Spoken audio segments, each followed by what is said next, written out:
You have probably heard the phrase, your network is your net worth. Let me rephrase that for you. It's your strategic network that is your true net worth.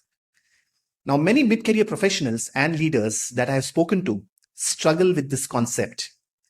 Despite having the skills and expertise, they often lack the right connections to move forward, and without which they struggle with no promotions, even after years of experience, limited visibility. You remain unnoticed by decision makers and influencers in your field, and missed opportunities to collaborate or transition into leadership roles. So, let me share 5 steps that you can take today to build your strategic network. Step number 1, map your network. Identify key influencers in your industry and prioritize connecting with them.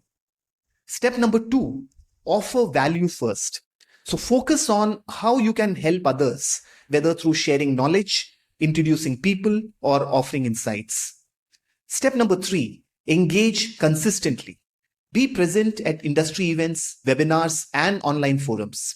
It's not just about meeting people once, but staying visible. Step number 4, leverage LinkedIn. Share thought leadership posts, engage with content, and reach out to connect with like-minded professionals. And step number 5, probably the most important, follow the 80-20 rule. Spend 80% of your time nurturing and building long-term relationships with decision makers, and just 20% on adding new connections. Try these strategies and let me know how it went for you. Remember, your connections determine your direction.